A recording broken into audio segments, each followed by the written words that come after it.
Хай, ихээр удаан уулзсангүй. Би сүүлийн үед нэлээд завгүй байсан. Ягаад гэвэл ажиллаа хийгээд ажил маань нэлээд ачаалттай байсан. Ажил маань ачаалттай байсан ч гэсэн би илүү их хичээхийг хүссэн. Илүү их хичээсэн. Тэгээд яг үнэндээ амар ядарч байна уу? Үнэхээр ядарч байна. Энэ ядрал гэхдээ зүгээр л би хит их ажилласны ч юм уу тий ядрал биш. Энэ ядрал аль эртнээс надад байсан тийм ядрал болж тааж байгаа байхгүй юу? Би анхын хамбиан чолын тамирсан нийгмийг оюутан байхдаа уншиж байхдаа яг юм шилэн бүрхүүлний цаанаас нэг юм хараад нэг юм болоод байгаа юм шиг байна гэж бодчихсон биш. Өөрөө яг тэр шилэн бүрхүүлийн дотор нь явж орчоод тэгээд энийг ингээ уншаад тийм мэдрэмж төрнө гэж ерөөсөө төсөөлөжгүй явсан байхгүй юу? Гэтэл яг тэр үе төржсэн мэдрэмжээс одоо төрж байгаа мэдрэмж нь тэс өөр. Одоо бол зүгээр л уйлмаар. Эсвэл зүгээр хав хаасан байна. Эсвэл зүгээр л удаад өгмөр. Эсвэл зүгээр л fuck you coco. Би та хэдэд одоо яг энэ номноос дуртай хэсгүүдийн нэг хэсгийг уншиж үзүүлээ заяа. За, тамирсан нийгэм биш. Энэ хойш яваад дараагийн хэсэг нь.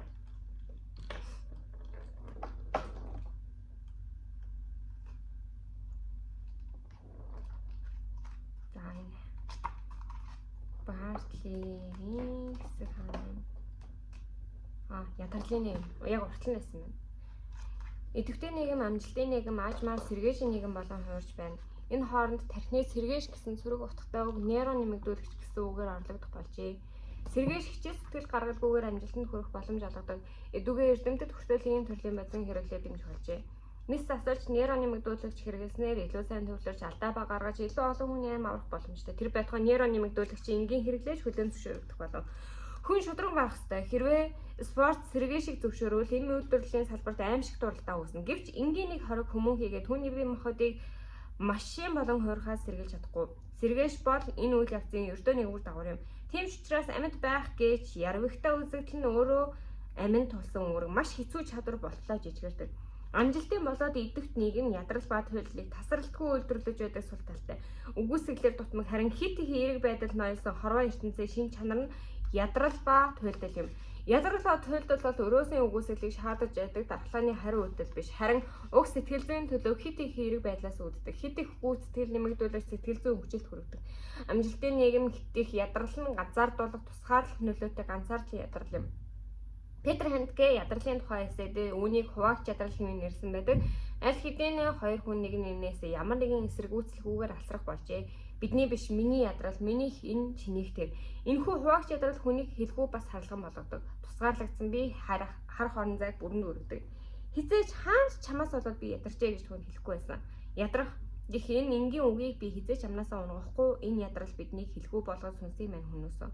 Ийм төрлийн ядрал хүчирхийлэх шинжтэй. Учир нь тэр нийтийн хамтын ойр тойрны бүхний тэр байтугай хэл яриач устгадаг. Үг дуугүй суу хэмээн шийтгэх энэхүү ядрал биднийг хүчирхийл рүү хөтөлсөн. Өрөөлийг гажаасан үзхүүгээр мань дамжин энэ хүчирхийлүүлдэгсэн байж мэднэ. Бидний нийгэм бол чи болохгүй, чи ингэж хийж болохгүй, чи үүнийг хийж болохгүй гэсэн табуу дээр үндэслэгдсэн нийгэм. Чи табууг зөрчихгүй байх ёстой. Чи 20 цэрэг зөрчихгүй байх ёстой. 20 цэрэг зөрчих юм бол чи муу хүн буюу сөрөг зүйлийг хийвэл сөрөг үр дагавар дээр үндэслэн бидний өнгөрсөн үеийн нийгмүүд тогтдог байсан бол яг хизэнээсээ мэдхгүй нэг л мэдсэн чинь бид юу ч хийх хэрэг чөлөөтэй болчихсон. Гэтэ нэг харсан чинь бид юу ч хийж чадхааргүй болсон байгаа. Яг энэ чи юу ч хийж чадна гэсэн энэ нэг хөгийн бодол бид нэр юу ч хийхэд хүрэж байгаа. Тэгээд яг тэ нөгөө нэг жижигүүрийн жишээ гэвэл нөгөө хулгунуудыг 15 минут сэлүүлээд усан дотор хаяад зүгээр хайцсан чи өгцөн. Гэтэ өгөхийнх нь даваан дээр уснаас нь гаргаж ирээд буцаага хийсэн чинь 60 цаг сэлсэн гэдэг нэг тийм туршилт яваад идэв штэ. Нэг ChatGPT-гээр бичүүлсэн юм шиг бичгийн юм аягтай. Шал хөгийн түүх. Гэтэ энэ шал хөгийн түүх яг үнэн байхгүй юу?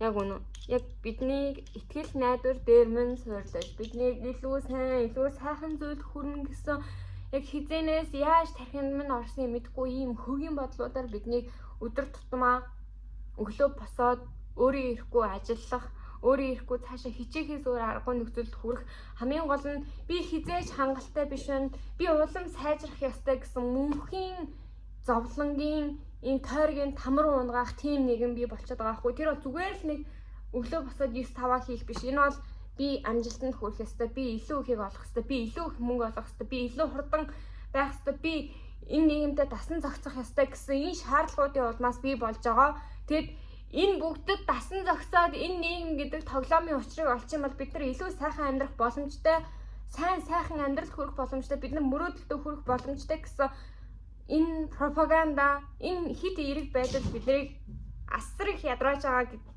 гэж би ер нь боддог. Тэгээд яг энэ номон дээрээс би болсон бодолж байж магадгүй. Мэдхгүй.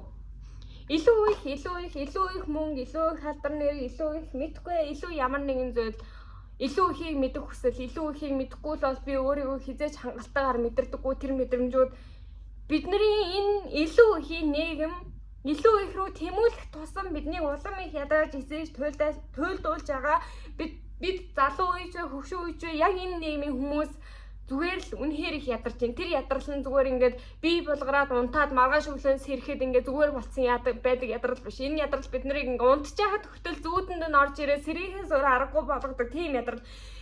Яг энэ нийгэм дасан зохицохын төлөө энэ ядралыг бие дээрээ үүрснээрээ яаж байгаа гэхээр өдөр болгоныг сэтгэл түгшлээрээ даван туулдаг хин нэгэн болж хуурж байгаа. Намайг өглөөд сэтгэл түгшлэл сэрэж байгаа ямар ч өөр хүчин зүйл биш. Гэхдээ энэ сэтгэл намайг яг үндэ зориг сэрээдэг байсан бол би яг энэ нийгмийн нэг хэсэг болсон. Тийм яг энэ амжилтын нийгмийн нэг хэсэг болоод явж явах байсан байх гэж бодоод харин ч би тавьшиж байгаа. Гэтэл амжилтын нийгэм биднийг өдөр ирэх тусам ядрааж, өдөр ирэх тусам улам хинж биш болгож байгаа нь үнэхээр миний сэтгэлийг өвдөж байна. За тэгэд ямар ч гэсэн амжилтын нийгэм гэж яг юу яриад байгаа юм бэ гэдгийг бид хоёроо хэдэд энэ дээрээс уншиж өгье л доо. За дэг журам нийгмээс чанагш буюу цааш. Өнөөдрийн нийгэмд Фукогийн тодорхойлсон эмнэлэг, галзуугийн эмнэлэг, шорон, хуаран, уйл дөрүүдээс тогтоох дэг журамт ертөнц биш болжээ. Түүний орыг фитнес клуб, офисын самхаг, банк, онгоцны буудал, дэлгүүр, генетикийн лабораториос бүрдэх өөр дэглэм залган авчээ. 21-р зууны нийгэм бол дэг журамт нийгэм бос харин амжилтын нийгэм юм. Энэ нийгмийн оршин суугчид дуулууртай субъектууд биш, харин амжилтын субъектууд болон хууржээ. Тэд бол өөрийнхөө хувьд хуваарай бизнес эрхлэгчид, хэвийн босчуулыг хэвийнчүүдэд тусгаарлан хүмүүжүүлэгч, байгууллагын өндөр хан нэрмүүд эрт дээр үеийг л санагдуулах болж. Фукогийн эрх мэдлийн шинжилгээдэг журамт нийгэм, амжилтын нийгэм болон хувирах явцдаг сэтгэл зүйн болон тофологийн өөрчлөлтийг тайлбарлаж чадахгүй. Хяналтад нийгэм шударга хэсгийг сахиулдаг гих нийтэд дэлгэрсэн ойлголт чиний өөрчлөлтийн эсрэг ямар нэг юм хийж чадахгүй. Учир нь энэ ойлголт өөрөө маш их үгүйсгэл агуулж байдаг. Дэг журамт нийгэм бол үгүйсгэлийн нийгэм бөгөөд хориглолтын үгүйсгэлээр тодорхойлдог. Ийм нийгмийг болохгүй гэсэн үгүйсгэх өгүүлбэг захирддаг. Ийм учраас албатах үгүйсгэл ёстой гэсэн үгийг даган мөрдөг. Гэтэл амжилтын нийгэм үгүйсгэлээс улам бүр татгалзаж байна. Улам бүр өсөн нэмэгдэж буй үл зохицуулалт нь аливаа үгүйсгэлийг халж байна. Хязгааргүй олон чадна гэх амжилтын нийгмийн батлах үйл үг юм. Түүний олон тоо болох тийм ээ бид чадна бол амжилтын нийгмийн эерэг чих баримжааг илэрхийлж 20 цай хууль цаад бошог гэх үгсийг төсөл санаачлаг урам зориг гэх үгс орлох болжээ. Дэг журамт нийгмийг үгүй гэх үг захирдаг. Түүний үгүйсгэл нь галзуучууд эсвэл гинт хэрэгтнүүдийг бий болгодог. Эсвэргээрээ амжилтын төлөө нийгэм сэтгэл гутралд өртөсөг бүтлгүүчүүдийг бүтээж байна.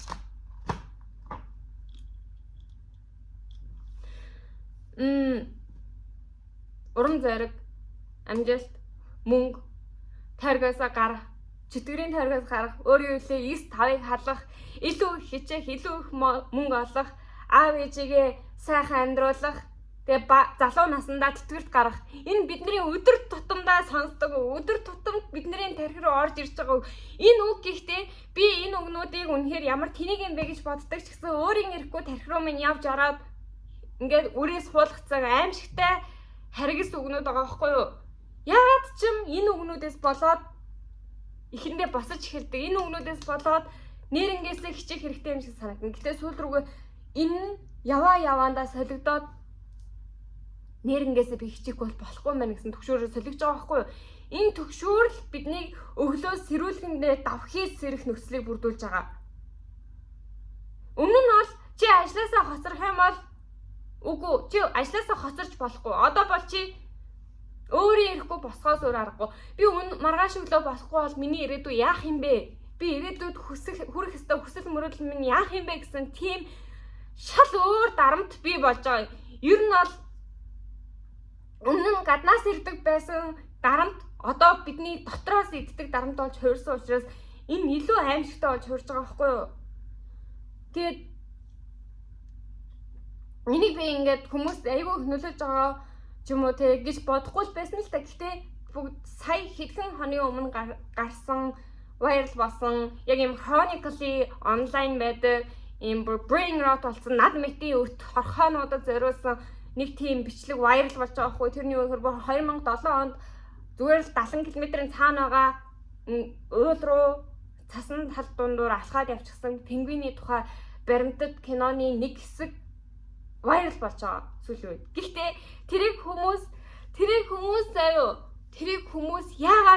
яагаад илүү их мөрөөдөл рүүгээ хүрэх, илүү их хичээх, илүү их зорилготой хүрэх тийм зүйлийн бэлэг тэмдэг гэж үздэг байгаа юм. Одоо би жишээ яг энэний тайлбарыг би яг энэ бичлэгэн дээр нэг жоохон хүүхэд ингэж бичсэн байхгүй юу? Наа чи урам зориг төсвөр төвчээр мөрөөдлийн шинэ бэлэг тэмдэг. Үгүй энэ ерөөсөө урам зориг төсвөр төвчээрийн бэлэг тэмдэг биш энэ пингвин. Урам зориг төсвөр төвчээр мөрөөдөл гэдэг үгнүүд биднийг өдөр ирэх тусам алж чинь. Хэрвээ пингвин урам зориг төсвөр төвчээр мөрөөдлийн бэлэг тэмдэг болохыг хүссэн бол тэндээ үлдээд илүү их загас барьж идэх байсан. Пингвин тэнд үлдэж илүү их загас барьж идэхийг хүсээгүй. Яагаад гэвэл үнэхээр ядарсан учраас яагаад гэвэл тэнд байгаа бусад пингвинүүдээс тэр амьдралаас ч тэр бүр заснаас тэр далаанаас тэр залхсан учраас уул руу яваад тэгээд өгдөг байхгүй юу? Энийг пингвинийг бид яг тэр зүгээр нэг байгалийн юм л да. Байгалийн үзэгдлэлтэй. Гэтэ байгалийн үзэгдэл би яагаад ийм хүн дээр тусгаж аваад байгаа өөрөө ч мэдгүй. Гэтэ пингвинийг бити буруугаар ойлголоо хүмүүсээ пингвин бол ерөөсөө зорилгодоо хүрэхийн төлөө хичээх ёстой гэсэн тийм мессежийг биднэрт өгөх ёсгүй байхгүй юу? Пингвин бол зорилгодоо хүрэхийн төлөө хичээх ёстой гэдэг бодол нь өөрөө биднийг алж ийн. Бид нар ингээд зүгээр л яваад үхээд өгмөр байна гэдэг тэр мессежийг өгөх ёстой зүйл байхгүй юу? Angler fish ч гэсэн бодъё л да. Яг өнгөрсөн жилийн үдээс бас яг пингвинтэй адилхан angler fish далайн бүр гүнээсээ гарч ирээд далайн хөөнлөө гэрэл хараад тэгэхэд өгдөг байхгүй юу? Тэрийг ч гэсэн комфорт зоноосоо гарах үгүй комфорт зоноосоо гарах мөн заяа. Гэтэ би тэрийг комфорт зоноосоо гараад илүү сайхан амьдралыг бүтээе гэж ухуулаг хийж байгаа хин нэг харахыг үнэхээр хүсээгүй. Гэтэ угаасаа хүн болгон тэрэнд ашигласан заяа. Би angler fish баймаар байна. Би пингвин баймаар байна. Гэтэ хин нэг нь намайг пингвин болооч angler fish болж байгаа болооч гэж хэлж байгаа хүн нь өөрөө зүгээр л энэ нийгэм дасан зохицоод илүү хурдан, илүү үр бүтээлтэйгээр илүү ихийг олонгуудаа тэнд байгаа далайн ёроолдох аль эсвэл далайн эрэг дээр пингвиний хувьд далайн эрэг дээр эсвэл angler fish-ийн хувьд далайн ёроолдох тэр энгийн нэг сайхан амьдралаа илүү сайхан тухтай болгохын төлөө хөдөлмөрлж байгаа хин нэгэн angler fish бол гэж хэлэх хэрэггүй гэж би бодож байна. Яагаад гэвэл angler fish ч пингвин ч энэ цөхрлийн, энэ ядарлын, энэ аимшигтай нийгмийн золиос хин нэгнийг харуулж байгаа хин нэгэн байх ёстой гэж би бодож байгаа байхгүй юу? Бүгд тэр Wes Anderson-ы заяа. Mr. Fantastic Fox гэдэг кино үзэл та. Fox илүү их рүү хүсдэг, илүү их рүү тэмүүлдэг хин нэгэн. Тэгээд гэтэл тэр хэлдэг бид зэрлэг амьтад гэдгээс санах ёстой гэж. Яг тэр киноны яг тэр хэсэг нөгөө чон руу хараад чон ингээд цаашаа гүйдэг. Яг тэр хэсэг бол цаашаа уул руу гүйдэг. Яг тэр хэсэг энэ асар олон зуун мянган хүний сэтгэл дотор нэг галыг өдөөж байгаа яг тэр пингвинтэй яг амар адилхан хэсэг байгаа байхгүй. Яг энэ утгаараас тэр Wes Anderson амар мундаг найруулагч байгаа. За тэр ч яг хоо. Гэхдээ хамгийн гол нь хүмүүсийн сэтгэл зүрхэн дотор тэр пингвинийг хараад юм уу angler fish-ийг хараад ямар нэгэн юм бий болсон, ямар нэгэн өөрчлөлт мэдрэгсэн. Гэтэ тэр өөрчлөлтийг нь өөр зүйл рүү Яа тэгэл тэр өөрчлөлтийг биднэрт нэрлэх үг байхгүй байгаа байхгүй юу? Тэр энэ нэг үг яг юу ч мэдгүй нэг үг заяа. Яг тэр фингэнээс мэдэрсэн үг би ингээд өөр хин нэгний замаар алхах биш. Би миний алхсан зам зөв зам биш. Миний алхсан зам зөв зам байх. Яг нэг тийм мэдрэмжийг, тийм зорилгыг, тийм бодлыг ингээд дүрслэх үг байхгүй байгаа болохоор бид нар фингвинийг тэр anglerfish-ийг тэр буруу үгнүүдээр илэрхийлсэн. Тэр буруу үгнүүд нь буцаагаад яг энэ амжилтын нийгмийн амжилтын субъектуудыг бий болгодог зорилго, мөрөөдөл, хүсэл зорилгынхаа төлөө тэмцэх ёстой гэсэн үгнүүд болоо хуурчж байгаа байхгүй. Энэ зүйл миний сэтгэлийг амар өвдөж जैन яг үндэ би ингээд. Яагаад гэвэл улам цаашаа илүү их хийчих хэрэгтэй, илүү их мөнгө олох хэрэгтэй, илүү их цалингаа нэмүүлэх хэрэгтэй, би илүү их үл хөрөнгөтэй болох хэрэгтэй, илүү их хувцастай болох хэрэгтэй, илүү их дагагчтай болох хэрэгтэй, илүү амттай хоолнуудыг мэддэг болох хэрэгтэй, илүү их унших хэрэгтэй, илүү их номтой болох хэрэгтэй, би илүү их бусдыг хайрлах хэрэгтэй, би илүү их бусдад туслах ёстой. Бүх зүйл илүү улам энэ илүүнүүдээс бид хизээж ханж чадахгүй. Яагаад гэвэл энэ илүүнүүд өөрсдөө хизээж бүр ингээд цаад үнсэн байгаа суур асуудлыг үгүй хийж чадахгүй. Бид нар аз жаргалгүй байгаа гэдэг бодит үнэнийг энэ илүүнүүд хизээж арилгаж чадахгүй заяа. Автобусны жолооч түүхийн ажилтны цалин нэмээд яахан автобусны жолоочууд эхлээд цалин сайтай болж эхлэх үедээ мэдээж сайхан ааштай болж ихэлсэн. Гэхдээ энэ үйл явц цаашлах тусам буцаад л муухай болно. Тэгээд дахиад цалингаа нэмүүлэх шаардлагатай болно. Бусад хүмүүсийн ч гэсэн дагаад цалингаа нэмүүлнэ, эмч нарын цалин нэмүүлнэ, бүгднгийнх нь цалин нэмэгдэнэ. Энэ нэг юм улам ихийг бид нар авахгүй л болохгүй гэсэн мэдрэмж төрнө. Гэхдээ яг цаанаа байгаа суур үндсэн бид хизээч ад жаргалтай байхгүй байгаа гэдэг энэ үнэ өөрчлөгдөхгүй. Энэ бүгдийг хаяа зүгээр хөдөө гараа малмаар байж гисэн малчин хүн ч гэсэн улам илүү гэсэн илүүгийн хүлээсэнд автцсан улам илүү малтай болох хэрэгтэй, мянгад малчин болох хэрэгтэй, улам илүү олон хоньтой болох хэрэгтэй, улам илүү олон хоньтой болж яах вэ гэхээр би тэрийгээ зараад үр хүүхдээ өөрийн гэсэн гэр оронтой болгох хэрэгтэй. Зүгээр амьдрахын тулд өөрийн гэсэн гэр оронтой болохын тулд зүгээр юм ийддэг байхын тулд ингэж их хичээх ёстой, улам илүү их хичээх ёстой. Яг ингээд бидний хувьд ингээд сайхан амьдралыг зохицлох, өөрийгөө олох, өөрийнхөө зөв замыг олох биш. Зүгээр л юм тухтай өглөө босоод ийм дулаахан, сайхан тансаг гэрт амьдардаг, ажил руугаа илүү сайхан машинаар явдаг, ажил хийдэггүйгээр аз жаргалтай сайхан мөнгөтэй амьдардаг, мэдхгүй ямар ч гэсэн нэг тийм anglerfish-ийн хувьд дээшээгээ гарсан тэр нөхцөл биш. Anglerfish тэр оролтой илүү тухтай амьдрах тийм зүйл рүү хөтөлдөг. Тийм зүйлийг нь өөгшүүлдэг. Яг хизээж дээшээ далайн хөө рүү яагаад яваад өгсөх нь утга учирыг бүрэн ойлгохыг хизээж хүсдэггүй тийм нийгмийг цогцлоож байгаа байхгүй юу? Бид бүгдээрээ томчууд ч бай, жогчулч бай, бид нар бүгдээрээ. Би бүр багасаа л хүний нийгэм яагаад ийм улам илүү яригтай, яагаад улам илүү их рүү тэмүүлсэн, яагаад ийм болцсон бэ гэж гайхдаг байсан. Бид нар улам илүү их рүү тэмүүлж гин. Цаашлаад бүр гариг огторгүй ертөнц рүү тэмүүлж гин. Магадгүй энэ нь өөрөө хүний төрлөг харин шинэл байж магадгүй л дээ. Хүн угаасаа мангар муухан шуналтай харгас дээрэнгүү амт штэ. Бид нар гэтээ яг энэ илүүлэгөө тэмүүлж байгаа энэ үйл явцаа илүү тийм бадрангуй урам зориглог үгсээр илэрхийлээд байгаа болохоор энэ нь ерөөсөө муу юм шиг мэдрэмж төрүүлэхгүй байгаа байхгүй юу? Яг үндэ бид нар зүгээр шуналтай, хомхоо тэгээд совдог хин нэгэн гэдгээ бид нар яг үндэ ингээд маскаар далдалсан тэрийг мэдэхгүй л байгаа гэдэг. Яа. Ерөнхийдөө сүүлийн хэдэн 10 жил миний хувьд сүүлийн хэдэн жил би яг энэ туйлмаар, залхмаар, ядрамаар нийгмийн нэг хэсэг болоод амьдраад тэгээд би ч гэсэн улам илүү их юм мэдмээр санагдаад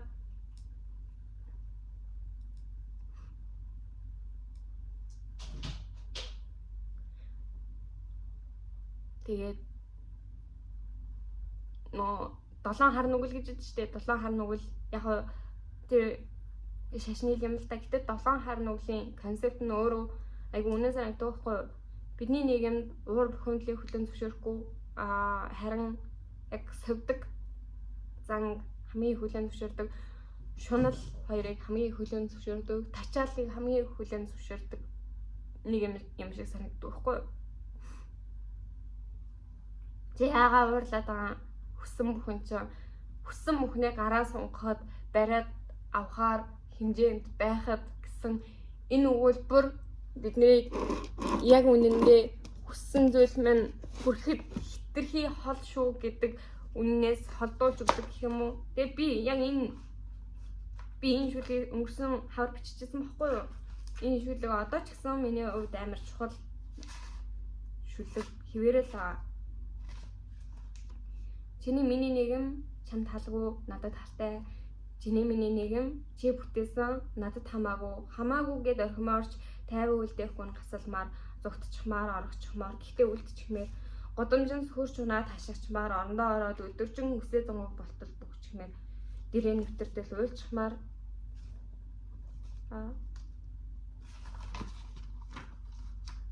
Энэ шүлгийн зунгаг гэдэг үг их муухай гэсэн. Замдаа хайрлан үнсмээр халуун дулаан, тэгээд хэсэгхэн асхтал зовлон зүдгүүрт нь хөл алдахаар таарахгүй бүтггүй нь би чиний бүтээсэн энэ нийгэмд хахирахтуу сэтгэл хоосон хүрх авсын хязгаарамж нүдэнд илхэн харагдах дэндүү ойр гэвч гараа сунгаад барьж авч чадахгүй хоосон зүг зэрэглээ хол хасны манан. Тэгээд би өглөөс ирнэ би чиний бүтээсэн нийгэмд гадаа халуун гудамж таастай хамар сэтэрмээр өмхийн үнэртэй. Өмхийн үнэр халуун бүх жимдэн насагч жиндүү өвөл шиг хүүтэн чиний нийгэмд тасахгүй. Яагаад юм бол гэх.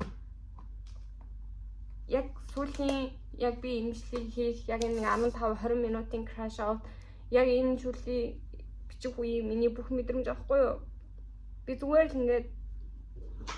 л явчмаар байна. Би яг энэ пингвин шиг өгчмээр байна. Гэтэ заяа үхэж болохгүй учраас үхмээргүй байгаа гэдэг мэдрэмж илүү их давмгаалж байгаа учраас би үхмээргүй байна. Гэтэ үхэж болохгүй учраас үхмээргүй байна гэдэг чинь өөрөө яг үнэхээр үхмээр шалтгаан байгаа сте. Зүгээр үхэж болохгүй учраас би амьдрмаар байгаа учраас биш зүгээр үхэж болохгүй учраас. Тийм болохоор би бүр үнэхээр бүр яаж шийдээд яаж улам илүү нь хүсээд би яг энэ нийгэмд дасан зохицож чадахгүй байхгүй би үнэхээр чадахгүй байна. Яг энэ нийгэмд үнэхээр чадахгүй байна. Тэгээс үнэхээр би шахахгүй байна. Тийм болохоор үнэхээр мундаг байгаа хин нэгэн хараад угаасаа зүгээр л миний энэ бол ингээ whining байгаа байхгүй юу? Гомдолж байгаа хэлбэр. Гэтэ надад адилхан хин нэгэн байх гэж би найдах биш би ер нь байгаасаа гэж хүсэж ин заяа. Тэгжээж би өөрийгөө арай жоохон юм яа биш нь мэдрэх юм уу те. Би дахиад буцаад яг энэ нөгөө амжилтын нэг хэсэг рүү ингээд буцаад л яваа очиж байгаа байхгүй юу? Хавх сарагдаад. Яг хизээ би энэ пингвин шиг зүгээр л яваад өгөхөд өгөхөө мэдэхгүй байна. Эсвэл хизээ би яг үнэхээр наач миний юм биш гэд яваад өгөхөө мэдэхгүй байна. Тэнгүүд энийг заяа хүмүүс 9-5-тай амар холбож ирдэг байхгүй юу? 9-5-аасаа гараа, өөрийнхөө зорилгыг бүтээ, өөрийнхөө төлөө ажиллаа. Үгүй яг тэгж байгаа ч гэсэн та нар энэ амжилтын нэг хэсэг болоод л хувирчихсан. Яг үүндээ илүү их тэр чөтгөрийн тойрогоос гар гэж хэлж байгаа хүмүүс чөтгөрийн тойрогтоо улам их шигдсэн, улам их новшин зүйл рүү тэмүүлсэн. Яг ингээд тэтгэврт гарах үйл явцаа жоохон хурцсаж байгаа төдий хүмүүс болохоос та нар бол надад пингвин шиг бай гэж хэлэх хэрэг байхгүй шүү гэж хэлмээр байна. Тэгээд бүгдээрээ энэ хороо ертөнц энэ нийгэм өөр юу ч бай бүгдээрээ fuck you би бүгдийг нь үгүй ядж гин. Энэ зүгээр л нэг сүүлийн үед нэг юм ажлын ачаалтай байгаа болохоор мэдрэж байгаа мэдрэмж биш. Энэ бол миний өдөр тутамдаа мэдэрдэг мэдрэмж. Муура харахаас бусад бүх үед мэдэрдэг мэдрэмж. Хайртай хүний харахаараа хаяа яг хайр мэдрэгддэг. Дүүнэрээ харахаар бас хаяа хайр мэдрэгддэг. Гэтэ ер нь ихэнх үед ингээ бодонгууд би нөгөө нэрнгээсээ Ubermensch болмоор санагдаад байгаа байхгүй юу. Гэтэ Ubermensch-ийн концепт нь ч гэсэн өөрөө зөв ч юм уу буруу ч юм уу те итгэхгүй шүү дээ. Тэгээд яг энэ одоо би яахаа мэдэх болчихоо л та. Ягаад гэвэл надад ямар ч табу байхгүй учраас эсэргүүцэх зүйл байхгүй. Бүх зүйл миний хувьд боломжтой. Амар нэг юм байгаа. Тэгээд гэтээ яадаг ч байсан амьд яг энэ нийгэм заяа. Амьд үлдэхин нийгэм амжилтын нийгэм гэж нэрлэж байгаа ч гэсэн яг үндэл энэ амьд үлдэхин нийгэм байхгүй юу. Тэгээд амьд үлдэхин нийгэмд яаж ч гэсэн тэгээд яаж иж аваад бүгдээрээ амьд үлдээ дөө.